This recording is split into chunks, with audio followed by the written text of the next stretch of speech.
Hey you guys, this is Paleo, and I just got done reading One Piece manga chapter 824.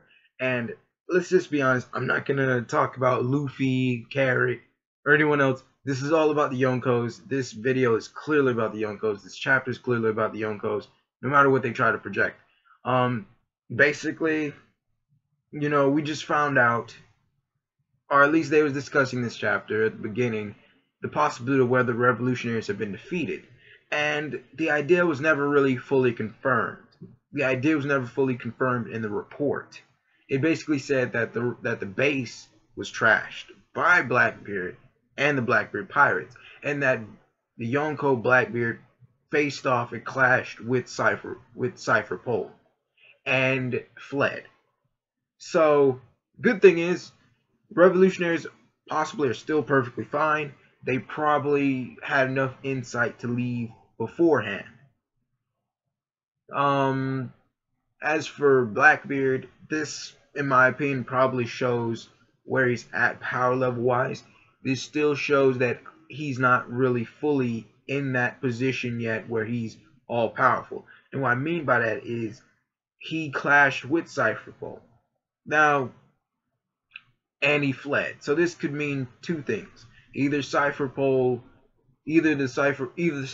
or the unit that was used against him was extremely strong, or Blackbeard is not really fully matured yet into his Yonko position, and he's still in his final developing stages as far as being a Yonko and strength are involved. And to me, that is kind of proved when he fled before the Marines and the Cypher Pole got together. That just kind of, in my opinion, is proof, because as we've seen with Whitebeard, he took on all of the Marines at Marineford, him and his crew, and they still essentially wrecked Marineford. So I really don't think, in terms of being Yonko, that would have been too much trouble for Blackbeard, in my opinion, because with Yonko, a lot of people have stated many times that the power level difference between them is very minuscule, very minimal, if there is any at all. And that's why they don't make moves against each other. But for him to flee, or for him to flee from Cypher Pole and Marines, clearly shows there's a lot more development that he probably needs to work on, or this is probably Blackbeard just being typical Blackbeard and picking his battles very wisely. Now, the best part of this chapter for me was drunk Kaido.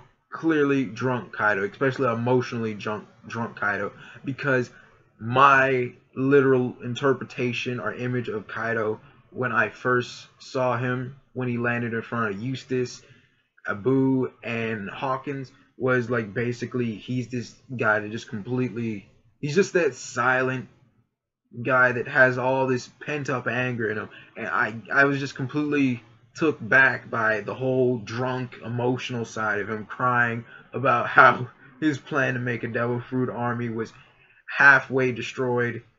And I guess this kind of fixes the mystery as well, because a lot of people are wondering about Kaido's crew and who had the synthetic devil fruits.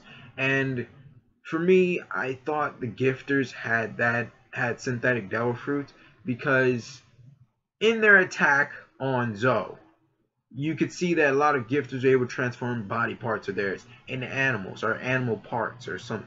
Were able to transform parts of their bodies into animals.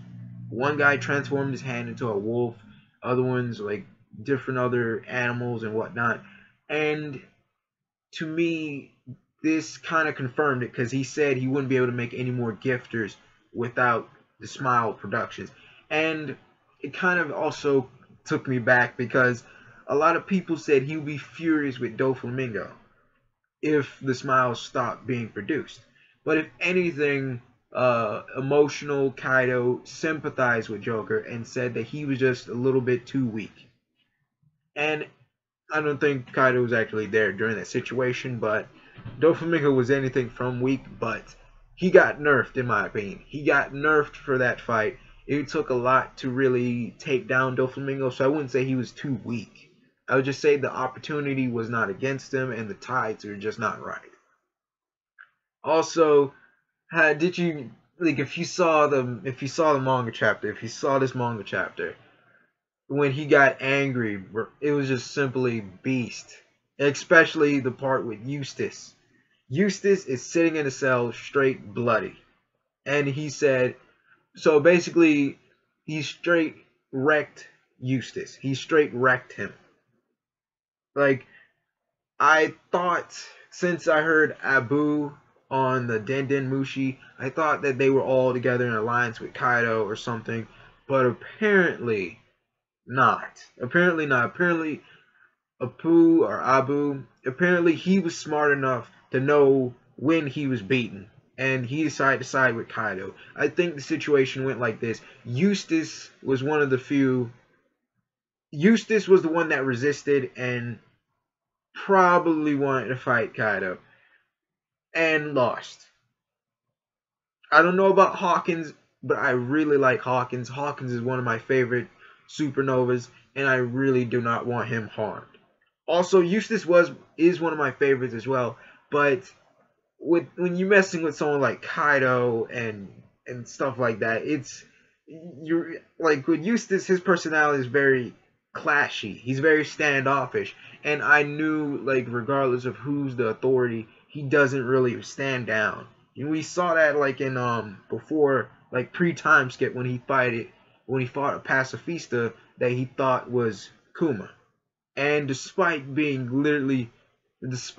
like scared and shocked or surprised that Kuma was there, despite the fact he didn't know it was a pacifista, he still fought Kuma, despite the fact that Kuma is a Shichi Bukai.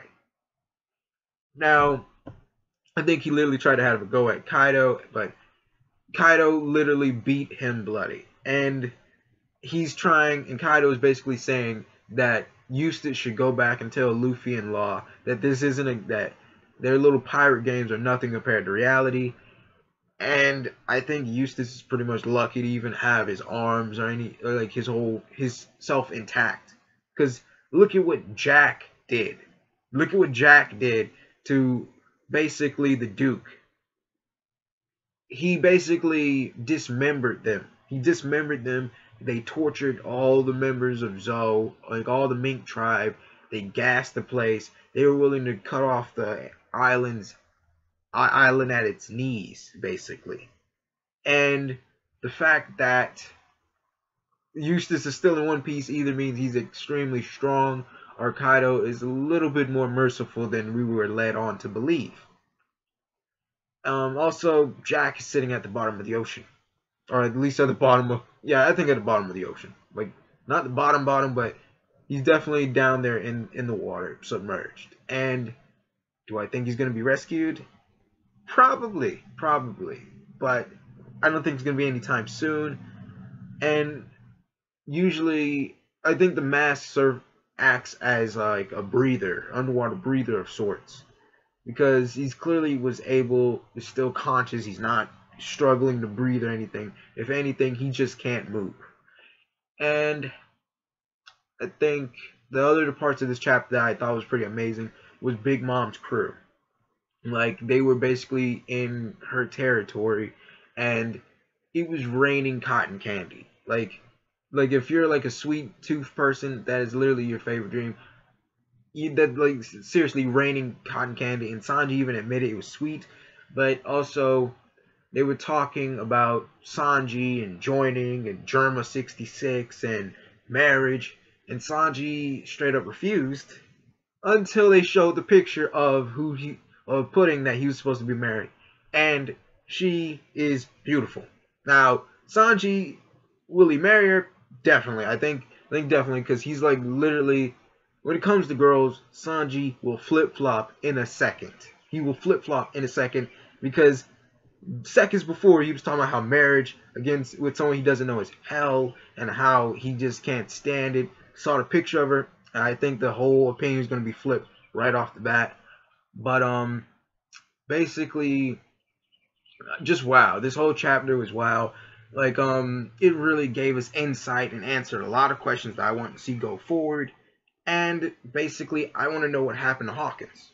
Like, we saw that Apu is working with Kaido.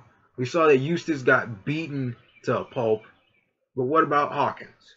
I mean, with Hawkins, I give Hawkins a little bit more leadway because of his Devil Fruit ability to basically transfer and avoid damage itself.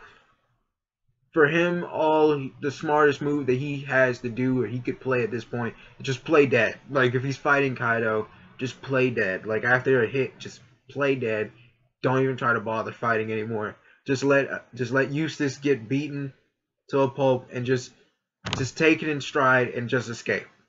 That's all I think was good for Hawkins. But I really don't know how Hawkins is combat-wise. We know he beat Brownbeard, and we know that he has a decently high bounty. But as far as battle abilities, I really want to know. This is Paleo. Like, comment, subscribe. Bye. And also comment your predictions for the next chapter. I'm out.